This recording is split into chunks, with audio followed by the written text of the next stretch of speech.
조선왕조 사극 보면은 가끔 그런 대사가 있잖아요. 칼을 거두거라. 그런 거 있죠? 예수님 지금 그러시는 거예요. 칼을 칼집에 꽂으라. 칼을 거두거라. 칼을 거두거라. 우리가 그런 흔히 다 하시는 얘기지만, 패는 무엇보다 강하다? 칼보다, 검보다도 강하다. 그래. 패는 검보다도 강하다. 칼보다도 강하다. 펜이라는 것은 이제 글을 쓰는 사람들, 언론인을 말하는 건데, 그 말을 사람들이 참 오해를 많이 해요. 칼은 베고, 찌르고, 피 흘리게 하고, 죽이고, 무력으로 굴복을 시키는 무기잖아요. 근데 펜은 고상하게 앉아가지고 이렇게 글을 쓰는 거잖아요. 그러니까 펜이 더 평화롭고 평화를 추구하고 펜이 더 사람들에게 더 좋은 가치가 있는 것처럼 오해하는 거예요. 그건 잘못된 거예요.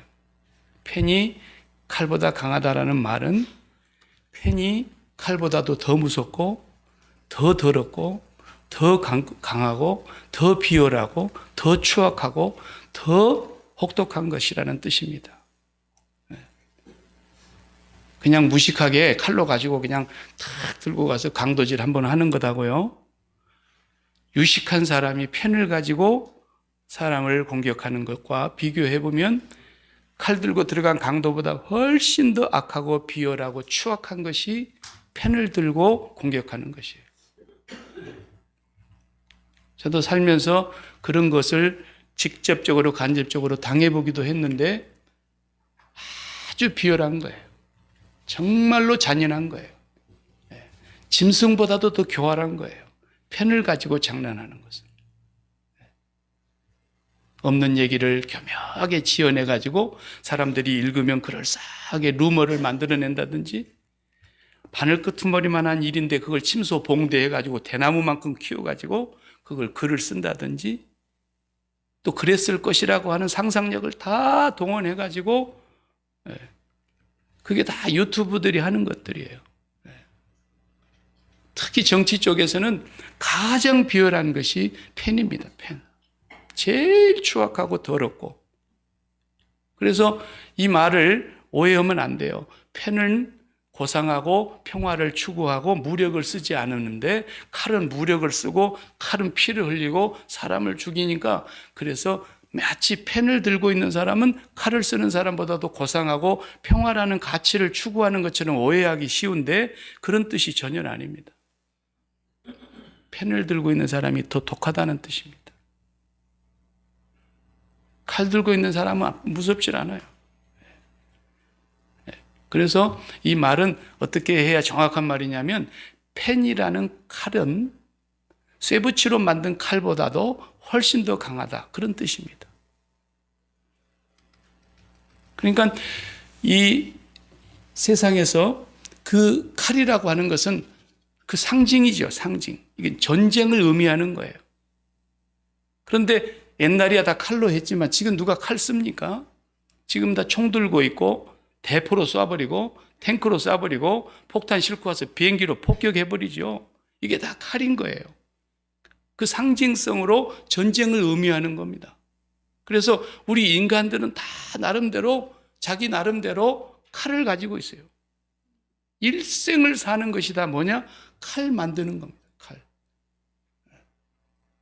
내 스펙을 쌓는 거, 학력, 명문대학, 그리고 경력, 그리고 실력, 많은 경험, 그리고 뭐 세상에서 요구하는 수많은 라이센스들 다 가지고 있고, 그래가지고 리주메 한 장을 쓸 때 보면은 그 리주메가 그냥 빡빡하게 쓰여져 있는데 자기가 그것이 뭐예요? 내 인생을 사람들 앞에 어필하는 것이고, 내가 어디를 가든지 나를 받아들여지게 만드는 것이고, 내 앞을 누가 가로막는 사람이 있다면 이걸 단칼에 그냥 한 칼에 쳐서, 마치 그리 영화 같은 데서 정글을 가다 보면 정글 속에 길이 없으니까 맨 앞에 선두에 선 사람이 큰 칼 들고 막 난도질하고 치면서 길을 내고 가잖아요.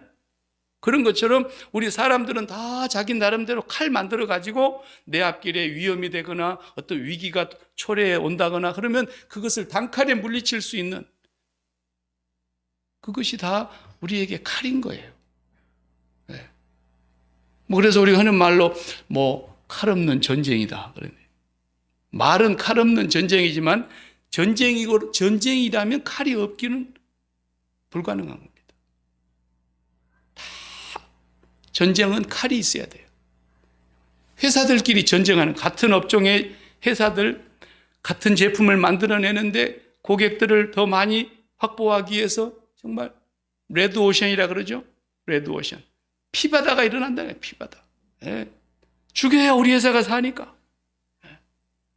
제품 하나를 만들어도 같은 제품이면 서로 자기 회사 제품을 세계 사람들에게 많이 팔아야 되니까 자동차 하나라도, 냉장고 하나라도, 집에서 쓰는 생필품 하나라도 전부가 다 전쟁 아닙니까? 그러면 그 전쟁이 뭐겠어요? 칼입니다. 다 칼. 네. 어느 분야에든지 상징적으로 말하는 그 칼을 손에 쥐고 있지 않다고 하는 것만 다를 뿐이지 다 전쟁하는 거예요. 다 칼을 쥐고 있는 거예요. 스포츠 선수도 칼이요, 칼. 네. 토트넘, 그러면 우리 손흥민 선수는 토트넘의 칼입니다. 비장의 무기예요. 그하고 콤비네이션이 잘 이루어지는 해리 케인하고 둘이 앞에 전방에 딱 두 톱으로 내세워놓으면 반드시 골을 넣잖아요. 그러니까 어느 나라든지 칼을 많이 가지려고 각 종목마다 스포츠에 유명한 선수들을 그 천문학적인 돈을 주고 사오는 게 뭐예요? 우리 팀의 칼이다, 이거 칼. 이 전쟁 승부에서 이겨야 되니까. 요즘 메시가 이제 미국의 마이애미로 올 가능성이 있는 것 같아요. 바르셀로나에서 뛰다가 또 프랑스 아메르쟁에서 뛰다가 계약이 다 끝났는데 사우디에서 돈이 많으니까 이 친구들이 그냥 오일머니로 가지고 지금 축구 역사상에 그만한 연봉을 받은 사람이 없는, 펠레도 그렇게 못 받았는데 최고의 몸값으로 지금 메시 사가려고 사우디에서 그러는데 안 갈 것 같아 보니까. 우리 플로리다 마이애미로 올 것 같아. 딱 보니까 거기에 10분의 1도 안 주는다는데도 마이애미로 오려고 그래요. 그런데 메시는 축구계의 칼입니다. 칼. 그가 들어가서 휘젓고 다니면 막아낼 자가 없어요. 막아낼 자. 여러분도 칼이 다 있잖아요. 네. 나름대로 칼을 쓰는 거예요. 내 인생을 실현하고 내 꿈을, 내 비전을, 나의 인생을 실현시키기 위해서 우리가 만든 것이 다 칼 아니겠습니까? 근데 오늘 주님은 이 어마어마한 칼을 칼집에 꽂아 칼을 거두거라. 예수님께서 오늘 18장에 보면 이제 붙잡히는 내용이 나오지 않습니까? 이제 올 것이 왔어요. 주님은 이 날을 알고 계셨고 기다리고 있었어요. 대제사장들이 보낸 하수인들하고 로마의 군병까지 동원하고 거기에 가룟 유다도 끼어 있었다 그랬잖아요. 딱 들이닥칩니다. 베드로는 아무래도 분위기가 심상타는 걸 알고 눈치 빠른 베드로는 칼을 하나 준비하고 있었습니다. 스승이 붙잡힐 위기에 놓여 있음을 알고 직감하는 순간에 잡으러 오는 그들을 향해서 그냥 칼을 휘둘렀습니다. 아마 요리 목을 베풀라 그랬는데 어떻게 잘 빗맞았는지 이게 귀때기가 떨어져 버렸어요. 귀가 땅에 떨어져 버렸어요. 네. 베드로가 아마 좀 더 연습을 했어야 되는데 귀를 떼려고 그랬겠습니까? 목을 떼보려고 그랬겠지. 그런데 귀가 땅에 뚝 떨어지는데 피가 철철 날 것이고, 그런데 예수님이 어떻게 누가복음에 보면은 베드로야 이것까지 참아야 된다. 그러면서 땅에 떨어진 귀를 턱 털어가지고 딱 이렇게 다시 고쳐줬다 그랬잖아요. 그 정도 되면 도망가야 되지 않아요, 다? 예. 그래도 이 강팍한 무리들이 이제 예수님 잡으러 왔어요. 왜? 하나님의 때가 왔기 때문에. 주님은 이 때를 위해서 온 것이니까.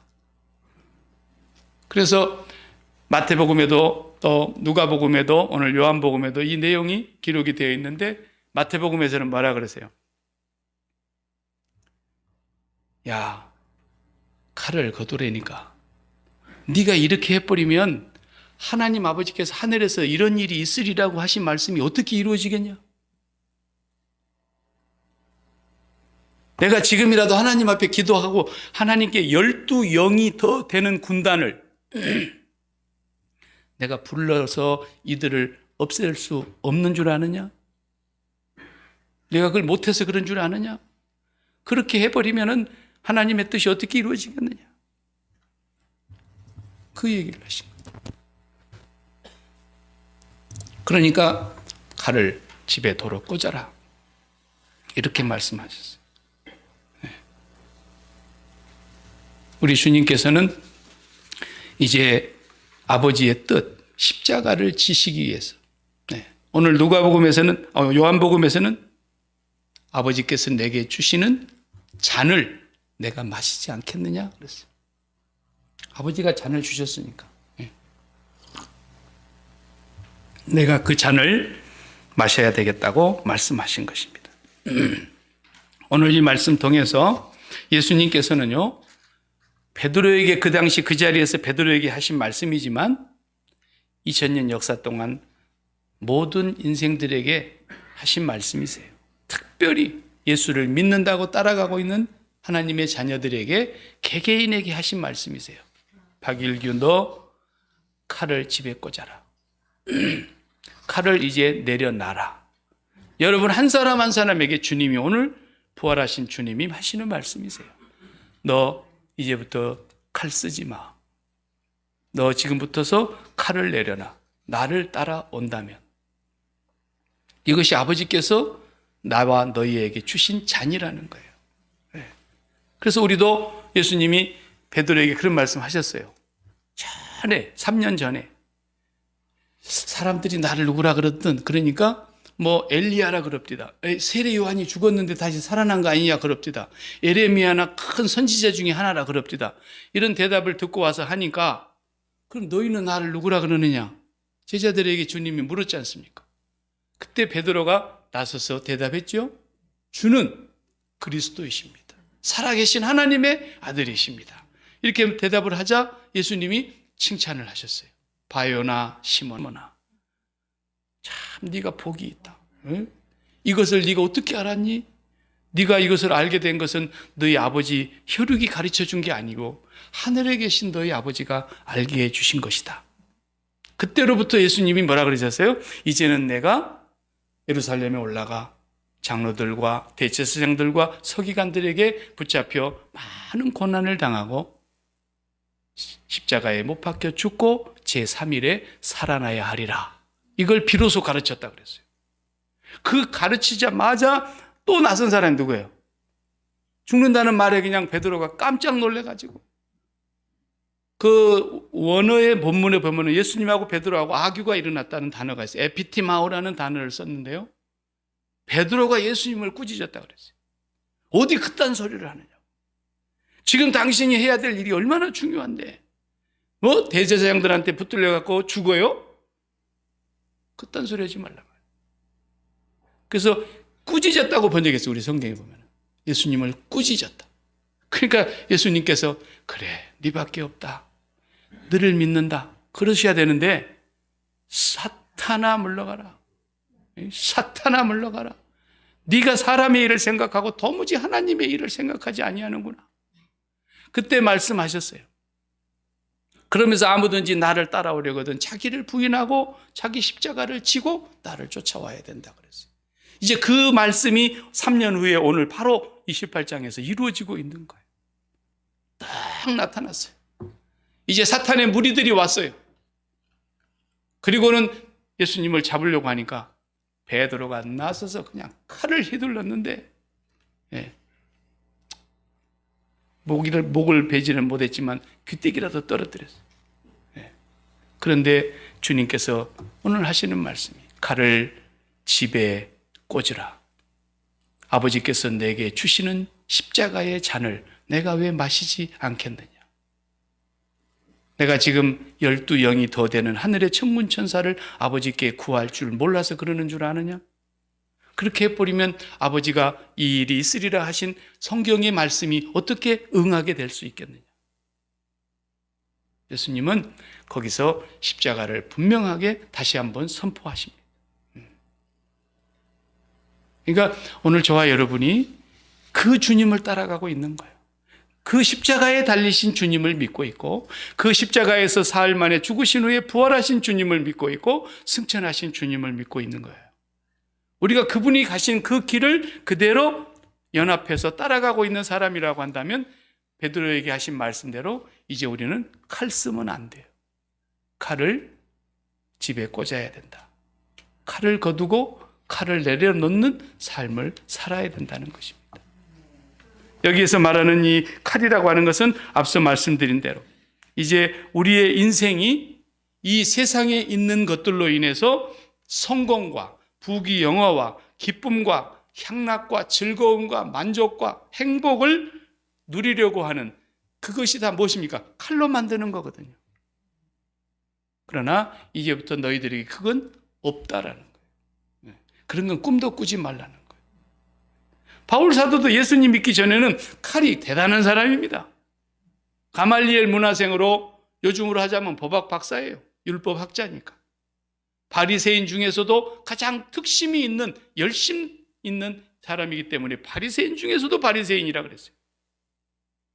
그리고는 지파로는 베냐민 지파 일대 사울 왕의 집안의 사람이에요. 히브리인 중에 히브리인이에요. 태어날 때 로마의 땅에서 태어났기 때문에 로마 시민권을 태어나면서 갖고 있었어요. 이만하면 그를 감히 손댈 자가 없었습니다. 그렇지만 그가 예수 그리스도를 알고 이 칼을 다 어떻게 했다 했어요? 배설물처럼 여겼다 그랬습니다. 이 칼을 예수 그리스도를 따라가는 길에서 해가 되는 것이지 유익한 것이라는 것을 전혀 깨닫지를 못했다는 것입니다. 그래서 그는 시민권도 포기하고 시민권을 한 번도 쓰지를 않잖아요. 그 당시는요, 바울이 40에서 하나 가만 39대를 5번이나 맞았다 그랬어요.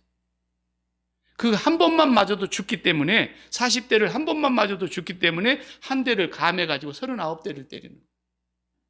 그 길다란 채찍 끝에다가 짐승의 뾰족한 뼈를 끄트머리에 전부 다 묶어서 그걸로 가지고 사람의 몸을 휘감아가지고 땡기면 그 짐승의 뼈가 사람의 살을 긁어서 떼면서 나오는 거예요. 그렇게 39대를 맞는데 그걸 한 번도 아니고 5번이나 맞았어요.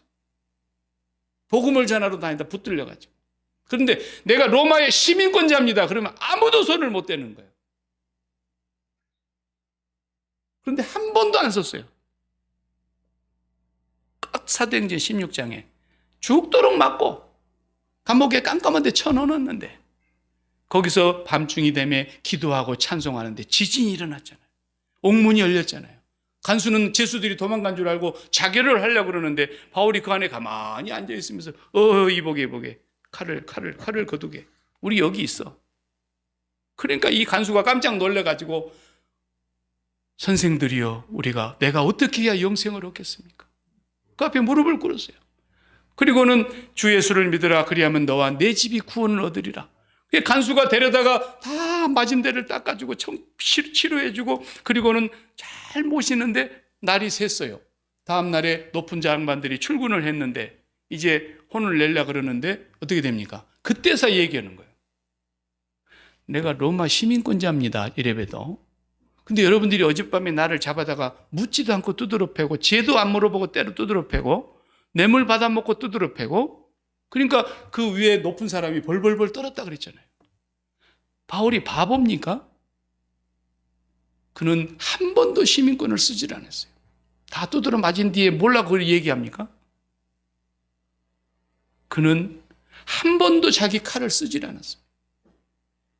그래서 바울인 거예요. 우리는 어떻게든지 이 칼을 더 만들려고 날마다 칼 갈고 있잖아요. 우리 앞을 해방하는 놈은 누구라도 한 칼에 치더라도 나의 가는 길을 거스리고 나의 가는 길을 막는 자, 나에게 위협이 되는 자, 나에게 장애물이 되는 자, 나의 인생의 모든 위기를 맞이게 하는 것은 어떻게 해서든지 우리가 돌파해내려고 더 칼 갈고 있는 거 아닙니까? 더 칼 많이 준비하고 있는 거 아닙니까? 그런데 주님은 그 칼을 꽂으라는 거예요. 이제 더 이상 쓰지 말라는 거예요. 칼 내려놔. 네가 그렇게 하면 하나님의 뜻이 어떻게 이루어지겠어? 내가 12영이 더 되는 하늘의 군단을 못 불러서 그러는 줄 알아? 이것은 저와 여러분이 깊이 새겨드려야 됩니다. 앞으로 우리가 살아가는 삶 속에서 예수를 믿는 사람이라면 우리는 이제는 칼 쓰는 것을 금해야 된다. 저는 참 감사하게도 올해로 42년째 목회를 하는데 한 번도 누구하고 목회하면서 싸워본 적은 없어요.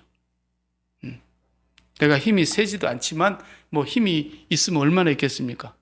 내가 주먹을 믿어라 그럴 수 있겠습니까? 쇠망치로 콱 때려버리면 깨져버리는 건데. 아무 힘이 없지만, 그런데 나하고 싸움을 하려는 사람은 많이 만나봤습니다. 얼마나 많은 사람들이 나를 싸워보려고. 내가 헤헤헤 웃으니까 웃는 낯에 침을 어떻게 뱉겠어요? 네. 그렇게 공격을 하고 벌떼처럼 달라들어도 아무도 저를 이긴 사람이 없습니다. 네. 내가 칼을 쓰지 않으니까. 근데 내가 만약 칼을 썼으면 아마 내가 부러졌을 겁니다. 근데 나한테 칼 쓰려고 대빈 사람들 다 죽었습니다. 지금 한 명도 안 살아있습니다.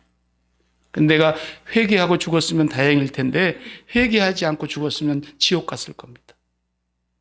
너무너무 악하게 공격하는 사람들을 봤습니다. 나하고 아무런 상관이 없는 일을 그렇게 펜으로 펜으로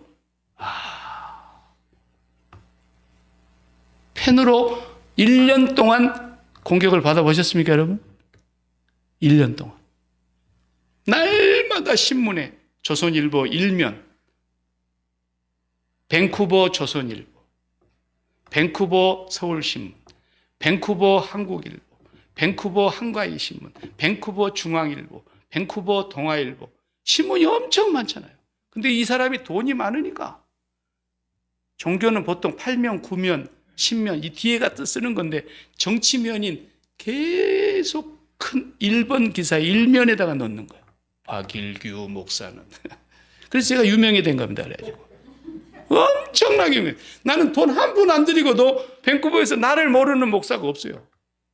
아침에 일어나면 매일 일주일 내내 나오는 게 신문인데 할 일 없는 사람 날마다 신문만 이만큼 산더미씩 들고 가가지고 그걸 다 보고 있는데 매일 큰 글씨로 박일규라는 사람의 이름이 나오니까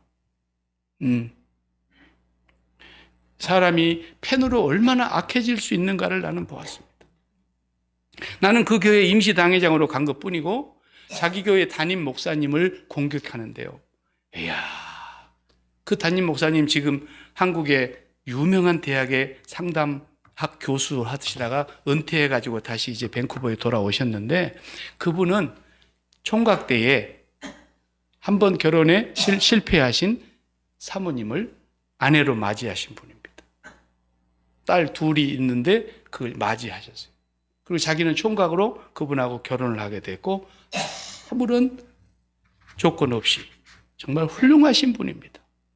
그래서 밴쿠버에서 그분이 유학 왔을 때 박사학위 받기 위해서 유학 왔을 때 그분을 천사라 그랬습니다. 다. 천사다. 천사. 그 교회에서 그 전도사님을요 천사라 그랬어요. 어떻게 저럴 수가 있나. 그런데 그분이 나중에 박사학위를 받고 한국에 가서 교수를 하고 있는데 교수를 하고 있는 그분을 자기 교회 담임 목사님으로 불렀습니다. 교수를 하고 계시는 분이 뭐가 아쉬워서 거기 오겠습니까? 그 자기 교회 담임 목사로 와달라고 그렇게 불러다 놓고 나중에 자기 말 안 들으니까 그 사람이 그 담임 목사를 공격을 하는데 날마다 신문에 내는 겁니다. 뭐라고 신문에 내신지 아십니까? 처녀와 결혼을 해야 되는데 구약의 율법에 보면은 제사장은 이런 사람하고 결혼하지 말라 그랬는데 우리 담임 목사님은 이혼한 여인과 결혼했습니다. 그걸 큰 글씨로 내는 거 일면에다가 그 9개나 되는 신문에다가 몇 년 동안? 3년 동안 내는 거예요. 그래서 그 사람이 울다 그냥 한국으로 돌아갔습니다. 그 대학교 총장님이 오셔가지고 그 소식을 듣고 네가 뭐가 아쉬워서 이런 교회에 담임 목사를 하고 있냐? 예, 나는 그렇게 잔인한 사람도 봤습니다. 회개하지 않았으면 그는 분명히 지옥 갔을 겁니다. 그 교회를 수습하기 위해서 노예의 지시를 받고 임시당회장을 간 제가 얼마나 욕을 먹었겠습니까? 상상을 해보세요. 그래도 한마디 대꾸하지 않았습니다. 비참하게 인생이 끝난 겁니다. 그 죽었다는 말을 아무에게도 알리지 말라. 자기가 무슨 이순신 장군인가? 너무 추하고 부끄러우니까 자기 죽었다는 말을 알리지 말라. 오늘 죽은 뒤에 한 달 뒤에 장사 다 끝낸지 알았어요.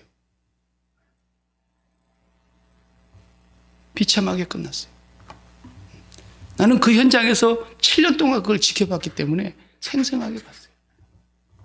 칼을 든 자는 반드시 칼로 망한다는 예수님의 말씀이 확실합니다. 우리는 칼을 절대로 쓰면 안 돼요. 저는 지금까지 칼을 써본 적이 없어요. 앞으로도 칼을 쓰지 않을 거예요. 그러나 아무도 칼을 쓰지 않는 자를 이길 자가 없습니다. 그리고 오늘 우리 교동문 했지 않습니까? 우리 몸에 보배로, 우리 질그릇 같은 이 깨지기 쉬운 단지에다가 보배를 담았으니 사방으로 우리를 우겨 싸도 쌓이지 않고 핍박을 받아도 버림받지 않고 답답한 일을 당하고 살지만도 낙심하지 않고 거꾸로됨을 당하고 맺혀도 망하지 않는, 예수 믿는 사람이 아무 일이 없다는 약속은 성경에 없습니다. 우리도 쌓이고 우리도 핍박받고 우리도 많은 낙심하는 일들이 많고 우리를 공격해 와서 우리가 땅바닥에 내패된 게 있으든 낙심하는 일들이 왜 없습니까? 있어도 예수 그리스도와 함께 십자가에서 죽고 그 검을 집에 꽂아놓고 사는 사람은 승리하게 되어 있다는 겁니다. 반드시 이깁니다. 예. 주님은 우리에게 그걸 주시려고, 너희는 지금까지 세상에서 검이 튼튼해야 한 방에 그냥 칠 수 있는 그런 검을 가져야 성공하는 것이라고 생각하고 칼을 만들고 있고 칼을 갈고 있고 칼을 더 많이 소지하려고 하고 있지만, 내가 온 것은 너희들에게서 검을 뺏고 그 세상에서 검 없이 살다가 검이 필요 없는 것으로 데려가려고 왔다. 그런 거예요, 주님은. 내가 세상에 화평을 주러 온 줄 아니야. 검을 주러 왔어. 그 검이 뭔지 아니? 십자가야, 십자가.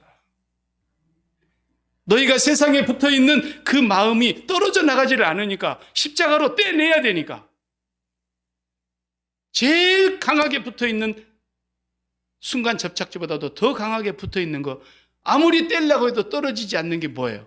혈육입니다, 혈육. 그것이 떨어지지 않으면 지옥을 가야 하기 때문에, 그것을 떨어지지 않으면 하나님을 만날 수가 없기 때문에 너의 진짜 원수는 네 집안 식구가 될 거라고 그래서 말씀하신 것입니다. 누구도 그걸 떼낼 수가 없습니다. 그걸 떼낼 수 있는 힘은 예수 그리스도의 십자가밖에 없습니다. 주님이 오셔서 죽으신 그 십자가의 검은 우리를 이 세상에서 떼내는 겁니다. 우리의 마음과 심장이 붙어있는 것들을 다 떼내기 위해서 주님이 오신 것입니다. 그래서 그 십자가의 죽음이 주님이 죽는 죽음이고 주님을 믿는 우리의 죽음이고 나의 죽음인 것입니다. 사도 바울은 그래서 날마다 죽는다고 얘기했습니다라고 우리가 이 떡과 잔을, 주님의 살과 피를 먹고 마시는 것입니다. 이 세상에서 주는 기쁨, 이 세상이 가져다 주는 행복, 그 만족, 그 즐거움은 세상의 칼이 주는 건 맞습니다. 그러나 주님 우리에게 약속하시기를, 네가 세상에서 더 이상 그런 칼을 쓰지 않아도 내가 너를 충분히 기쁘게 하고 충분히 너를 행복하게 하고 충분히 너를 만족하게 하고 너는 더 이상 부족함이 없는 고백을 하는 사람으로 내가 만들어주겠다는 것입니다. 칼 쓰지 않아도. 그 뭔만 잘하면, 아니 목사님 직장에 나가서 전쟁해야 되고 사람 상대해서 전쟁해야 되고 자식 키우는 것도 전쟁이고 뭐 학교 공부하는 것도 전쟁이고 전쟁 아닌 데가 없는데 어떻게 칼을 안 쓰고 살란 말입니까? 주님은 분명히 말씀하셨습니다. 너희는 먼저 그의 나라와 그의 의를 구하라. 그리하면 이 모든 것을 너희에게 더하시니. 그 하늘 아버지가 온 지구상에 있는 각 나라의 대통령의 권세를 다 모아놔도 우리 아버지의 권세 앞에 모기다리 워커입니다. 그런 아버지 하나님을 여러분이 믿고 있는 겁니다. 그런 하나님이 나의 아버지라고 믿고 있다고 한다면 그분이 창조주이시라고 우리가 신앙 고백을 매주간 하고 있지 않습니까? 그 창조주 하나님이 세상 만물을 주관하고 계십니다. 오늘 또 다스리고 계십니다. 그분의 뜻 안에서 이루어지지 않는 일이 하나도 없고 그분의 뜻 밖에서 이루어지는 일은 없습니다. 참새가 죽는 것도 그분의 주권 아래에 있는 거고 들의 풀 한 포기도 백합 한 송이도 그분이 다 입히고 먹이고 다 보호한다 그랬습니다.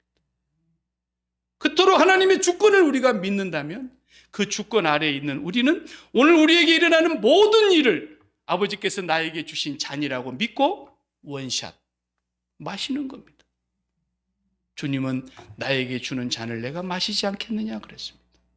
어떤 문제가 우리에게 이루어져도 감사하는 것이 우리가 해야 될 일이라고 그랬지 않습니까? 너희를 향하신 하나님의 뜻이라는 겁니다. 무슨 일을 만나도 항상 기뻐하는 것이 하나님의 뜻이라고 그랬던 겁니다. 왜? 아버지의 주권을 믿기 때문에. 내가 이해할 수 없어도 마음이 답답해도 걱정이 태산 같아도 하나님은 나의 아버지이시니까 난 반드시 그분이 내가 돌을 구할지라도 떡을 주실 분이고 내가 고기 먹고 싶다 그러면 절대로 뱀을 줄 뿐이 아니라는 걸 믿는다면 여러분과 제가 오늘 나에게 이루어지고 있는 지금의 현실은 하나님이 나에게 주시는 잔이라고 원샷 하시기 바랍니다. 감사해야 됩니다. 그를 누가 이기겠습니까? 그리고 우리는 무엇을 하든지 먹든지 마시든지 무엇을 하든지 그분의 나라와 그분의 뜻을 이루기 위해서 하나님이 어떻게 하면 기뻐하실까를 생각하면서 부지런히 일하라는 겁니다. 그리하면 네 모든 것은 내가 책임져 주겠다는 겁니다. 식당 하십니까? 날마다 우리 집에 오는 손님을 주님이 신방 오는 손님처럼 맞이해 보시려 그런 힘과 그런 용기와 그런 능력을 달라고 기도해 보세요. 그런 소리 하십니까? 마찬가지입니다.